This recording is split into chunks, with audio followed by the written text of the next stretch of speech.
What's good, everybody? It's the Clown with Cab Show. UFC 291, just a couple weeks away. UFC 290 was iconic. So many knockouts. Will it be as good as 290? Who knows? I think it's a little long shot. Just a simple fact that how many fighters are on this card, who's all on it. But Dustin Poirier, Dustin Gaethje, the headliner of 291, which it very well should be. And shout out to Dustin Poirier. He's going to be in the Hall of Fame eventually. I mean, he beat Conor McGregor twice. Yes, he did lose to Khabib, but really, looking at Dustin Poirier, since he got the UFC, he's really come along strong in the past 5 to 6 years. He really has. And when he beat McGregor the first time, the second time they fought, the first time Dustin Poirier beat him, it was really a knockout. But that wasn't the hungry McGregor that we're used to seeing. But I think Dustin Poirier is hungry. I do think that he understands that, hey, the last couple years, this is my last couple years at getting a title shot here. So I think this is a huge fight for Dustin Poirier, who is 29-7 with no one no contest. But I think for Dustin Poirier, dude, I mean, he's put on some big fights for the UFC, right? I mean, when he fought McGregor the third time, I think a year and a half ago, or maybe even 2 years ago, when McGregor snapped his foot, we remember that fight. But I just think for Dustin Poirier, hanging in there, hanging in the trenches, and he's against a familiar foe in Justin Gaethje. And Justin Gaethje, man, they both fought each other back in 2018. And yes, Dustin Poirier came out victorious, TKing Justin Gaethje. Obviously, that was years ago. I mean, that was so long ago. And I really think right now the advantage, even though Dustin Poirier, I do think is a better overall fighter than Justin Gaethje. I think Justin Gaethje, if he beats Dustin Poirier, it's going to be by leg kicks. We look at Justin Gaethje and realize, dude, he has one of the most powerful leg kicks in the UFC. He's probably the best UFC leg kicker, dude. I'm telling you, like, this guy, he can really put people out and really just form away from their pressure. And we look at Dustin Poirier, Dustin Poirier, where it's like, hey, there's some times where he's like in and out with his movements, and if he gets his leg really beat up, I do think, Dustin Poirier's going to start to slow down, and he can exploit that. Now, for Justin Gaethje, dude, I mean, obviously you lost to Khabib, lost to Charles Oliveira, but one of them was a rear naked choke. The other lost to Khabib was a triangle choke. But I just think for Justin Gaethje right now, he's a little bit younger, and I do think he really could come on top of this. Yes, I understand he did lose to Dustin Poirier years ago. 2018, that was so long ago. I think there's a lot has been learned for Dustin Gaethje, really. I mean, dude, Justin, man, he's a dog. And I remember the Michael Chandler fight. When Michael Chandler and Justin Gaethje fought, it was one of those fights where it's like, dude, this is a 3-round battle, which it should have been 5. And they were just throwing to knock each other's lights out. Every single punch was to intent to knock you out. But I think Justin Gaethje's got to understand, hey, if I fight smart against Dustin Poirier, I have a shot here. If I utilize my leg kicks, if I utilize my boxing here and there and stay away from the hooks of Poirier, I can win this fight. But obviously, experience-wise, I'm leaning more towards Poirier.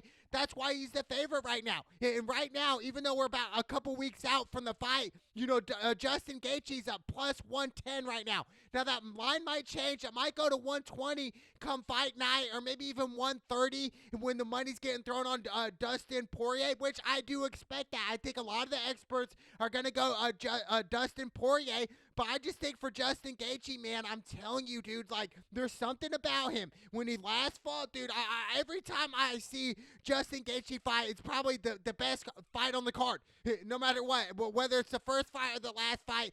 Justin Gaethje comes to fight every single fight, and that's what I love about Justin Gaethje. I'm telling you, I think Gaethje can win this fight, man. I really do. Now, obviously, we're a couple weeks out. We still have some time to think about it. But right now, I'm leaning more towards Justin Gaethje, utilizing the leg kicks and using, the distance between Poirier. And I think Poirier, kind of a one-dimensional fighter sometimes. Doesn't really like to go to the ground. We saw in the Michael Chandler, when Michael Chandler fought Poirier, the second round, Poirier got taken down and really just manhandled the whole time. But, Poirier battled back in the third round, ended up, reversing facing Michael Chandler. But I just think overall, I don't think that's going to happen. I think this fight, between Gaethje and Poirier, I do think it's going to be a stand-up battle. I think it's going to be a war, and I think they're going to throw every single punch to knock you the F out. That's what they do. You know what I'm saying? Like, just to even get in the UFC would be crazy hard, right? And these guys are at the top of the pinnacle here, the top of the food chain. So I can't wait for this fight. I'm leaning more towards Justin Gaethje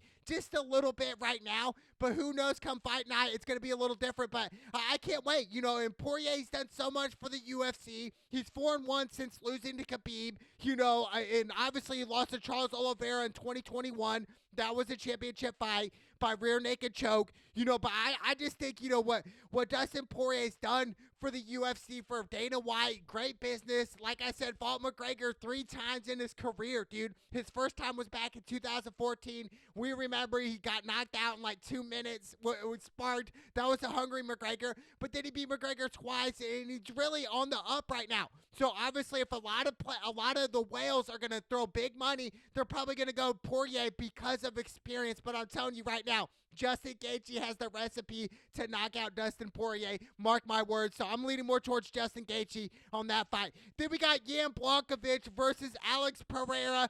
Jan, he is a former UFC light heavyweight champion. We remember he fought Israel Adesanya back in 2021. He beat Izzy. He beat him because he took him down in the rounds 4 and 5 and just controlled the fight. And we have to give credit to Israel Adesanya going up in weight. Izzy's a 180, 185er. He went up to 205.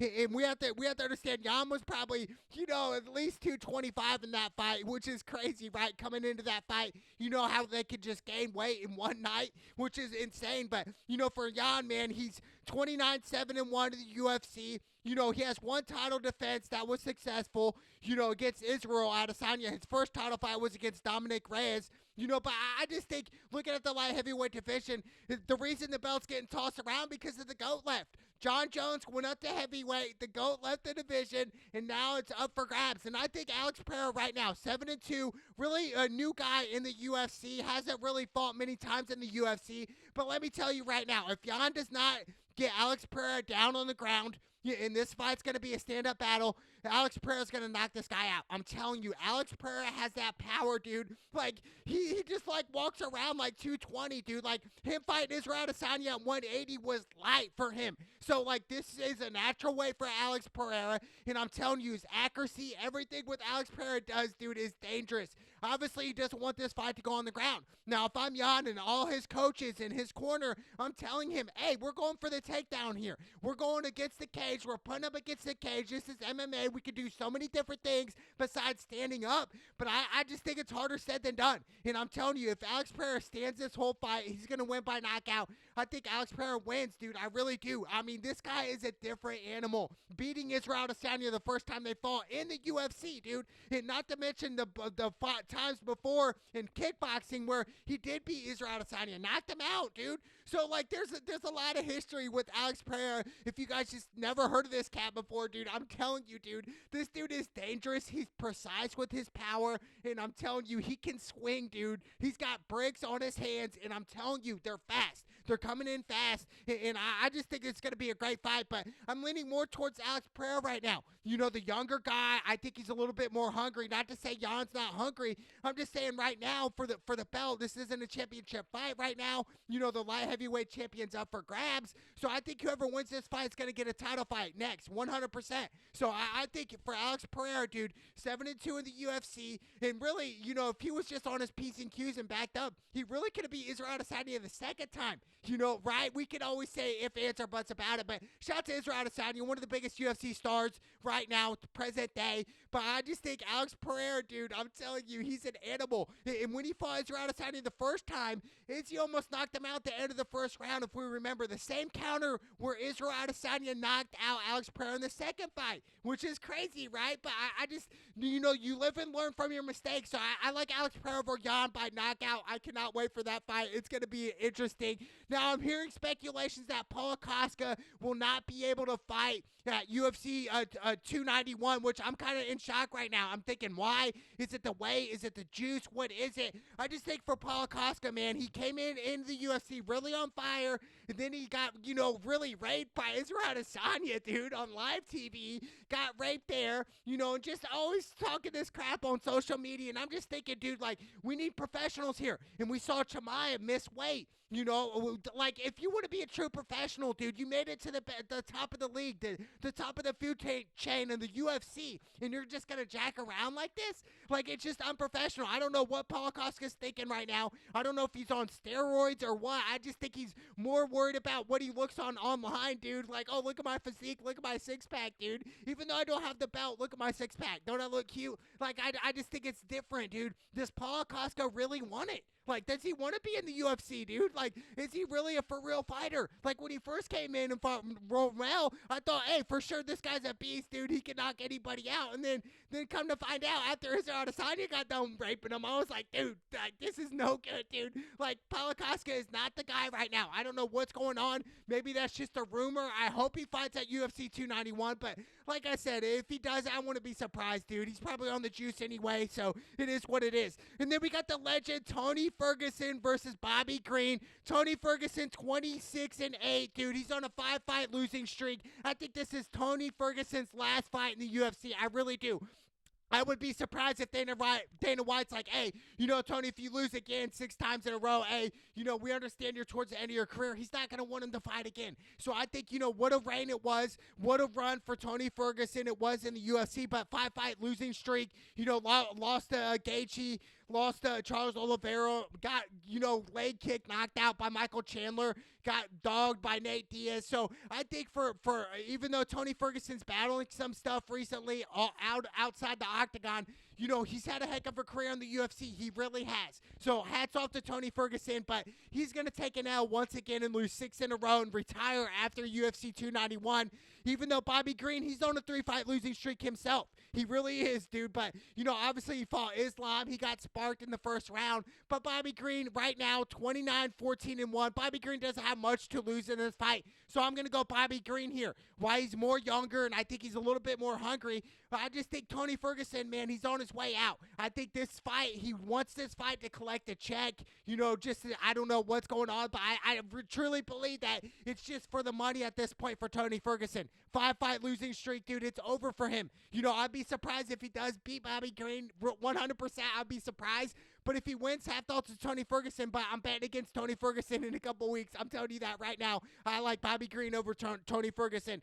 And then we got Kevin Holland fighting again on the main card. Shout out to Kevin Holland, man. He's been fighting a lot. And even though he has lost to a lot of good guys, Stephen Thompson, he lost. He lost to Chimaev about a year and a half ago. I remember that fight, watching it live. Literally the first 5 seconds, Chimaev goes straight for the takedown on Kevin Holland. Then they start rolling in the octagon. And long story short, he gets choked out. Even though Kevin Holland had some back talk, it is what it is. But the UFC, it's so different, dude. It's not like a street fight, okay? Like, you can't just, say things in the UFC. Like, dude, literally, in the UFC, there's so many different ways to win, dude. I can choke you out. I can put you in a triangle. I can arm bar you. I can break your arm. Like, there's so many different ways. And Chimaev just ragdolled, Kevin Holland. Even though I like Kevin Holland right now against Michael, I do. I just think right now this fight's really so far out, about 2 weeks out. I don't want to really decide on that fight specifically, but I want to say Kevin Holland 100%. So shout out to Kevin Holland, but I like Alex Pereira and Justin Gaethje. I'm telling you right now, and these guys are the underdogs right now. So I'm betting on the underdogs right now for the 2 main fights on UFC 291. On this card, it's going to be epic. It's going to be great. But I'm telling you right now, the reason I'm picking Alex Pereira is I'm telling you,